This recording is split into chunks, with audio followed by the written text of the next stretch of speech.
అందరికీ నమస్కారం. నా పేరు దుడం రెడ్డిబాబు. ఆంధ్రప్రదేశ్ బీసీ సంక్షేమ సంఘం రాష్ట్ర అధ్యక్షుని. తెలంగాణలో 42% బీసీలకు రిజర్వేషన్ కేటాయించాలని ప్రతిపాదన ఉంటే అగ్రకులాలు వెళ్ళి కోర్టులో అడ్డుపడ్డారు. ఈరోజు కాంగ్రెస్ పార్టీ నాయకులందరూ కలిసి రైతులకు రిజర్వేషన్ కావాలా, మీ 42% ఎంత ఇస్తారని అడుగుతున్నారు. సిగ్గు, శరము, లజ్జ ఏమైనా ఉందా రేవంత్ రెడ్డి? నిన్ను తాపీ మేస్త్రిగా పెట్టుకోవాల్సిన వాళ్ళు తెలంగాణ ప్రజలు నిన్ను తీసుకెళ్ళి సీఎంను చేశారయ్యా. అది ఎవరి పుణ్యం? మా బీసీల దానం, మా బీసీల శ్రమ. దాంతో నువ్వు సీఎం అయ్యావు. మా బీసీ ఓట్లు లేకుండా సీఎం కాగలవా? మా బీసీలు లేకుండా రాజకీయం చేయగలవా? ఈరోజు మా బీసీల రిజర్వేషన్ కాడికి వచ్చేటప్పటికి అడ్డుకుంటున్నారు. విహెచ్పి మీకే చెప్తున్నా, వయసు పెరిగింది కానీ జ్ఞానం పెరగలేదా మీకు? 42% రిజర్వేషన్ రైతులకు ఎందుకు ఇస్తారండి? రిజర్వేషన్ సపరేట్గా తీసుకురండి రైతులకు. ఈరోజు గుర్తొచ్చారా రైతులు మీకు? మరి కార్మికులకు ఎవరు ఇవ్వాలి రిజర్వేషన్? ప్రభుత్వ ఉద్యోగస్తులు బీసీలు ఉన్నారు, వాళ్ళకు ప్రమోషన్లు రిజర్వేషన్ ఎందుకు ఇవ్వడం లేదు?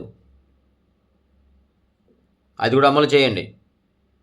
అలాగే ప్రైవేట్ సంస్థల రిజర్వేషన్ అమలు చేయండి బీసీలకు. మరి ఎక్కడ మీరు రిజర్వేషన్ అమలు చేస్తున్నారు? ఈరోజు 42% రిజర్వేషన్ అనేటప్పటికీ మొత్తం కట్టకట్టుకొని ఏడుస్తున్నారు. మీ ఈడబ్ల్యూఎస్ రిజర్వేషన్ మేము అడ్డుకున్నామా? మీరే బిల్లు పెట్టుకున్నారు, మీరే పాస్ చేయించుకున్నారు, మీరే అమలు చేసుకుంటున్నారు. మీరు చేసినటువంటి అన్యాయాలు అన్నీ తెలుసు బీసీలకు. మీరు అగ్రకులాల్లో పిల్లలు ఎగ్జామ్లు రాస్తే, 10th క్లాస్ కానీ, ఇంటర్ కానీ, డిగ్రీ కానీ, కాంపిటీషన్ ఎగ్జామ్స్ రాస్తే, ఉద్యోగాల కోసం రాస్తే 10 మార్కులు ఎక్కువ వేసి పంపిస్తూ వచ్చినారు. 20 సంవత్సరాలు ఉద్యమం చేశారు మీరు లోపల మీ వాళ్ళకు మార్కులు వేసుకొని. మాకు ఓపెన్లో ఉద్యోగం వస్తే, టాపర్ అయితే మాకు రిజర్వేషన్లో చూపించి ఓపెన్లో మీరు అమ్ముకుంటారు. సిగ్గుందా రేవంత్ రెడ్డి గారు? ఈ తెలుగు 2 రాష్ట్రాలు ఒకటే చెప్తున్నాం, మా వాటా మాకు కావాలి, బీసీల వాటా బీసీలకు కావాలి.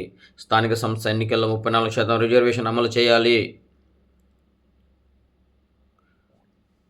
ముస్లింలు 4.5% ఉపాధి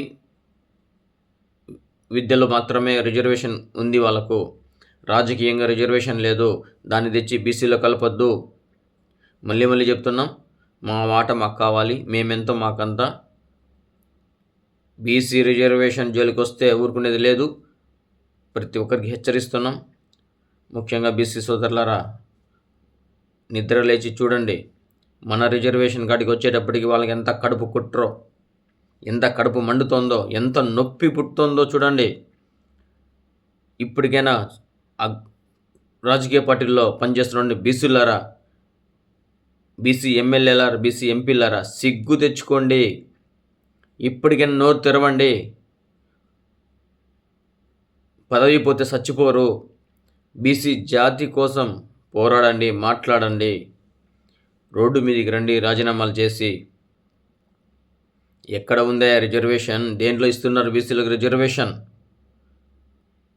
అప్పనంగా మా సొమ్ము, మాకు రావాల్సిన వాటర్ని మీరు తింటూ మాకు ఎగనామం పెడుతున్నారు. ఈరోజు రిజర్వేషన్ కాడికి వచ్చేటప్పటికి బీసీ సోదరులారా, నీకే చెప్తున్నా, యువత మేల్కో, విద్యార్థులారా మేల్కోండి. లేకుంటే రేపు మీకు భవిష్యత్తు లేకుండా పోతుంది. రిజర్వేషన్ లేకుంటే మీకు ఉద్యోగాలు ఉండవు, ఎడ్యుకేషన్ ఉండదు. మరి ఏ విధంగా బతారు? భవిష్యత్తు ఎలా, ప్రణాళిక ఎలా చేయాలి? ఏ విధంగా మీరు బ్రతుకుతారు రేపు ఫ్యూచర్? కాబట్టి మన రిజర్వేషన్ మనకు కావాలి, మన హక్కులు మనం కాపాడుకోవాలి. ఈరోజు మన రిజర్వేషన్ దగ్గరికి వచ్చేటప్పటికి ఈ అగ్రకులాలు ఏడుస్తున్నారు కదా. కాంగ్రెస్ పార్టీకి ఎవరు కూడా ఓటు వేయొద్దు. అన్ని అగ్రకుల రాజకీయ పార్టీలో ఉన్నటువంటి బీసీలకు చెప్తున్నాను, బయటికి రండి. మీ వాటా అడ్డుకునేటప్పుడు రేపు మీ పరిస్థితి ఎంత ఆలోచించండి. రాకపోతే చరిత్రహీనులు అవుతారని కూడా మరొకసారి తెలియజేస్తున్నాం. జై బీసీ, జై బీసీ.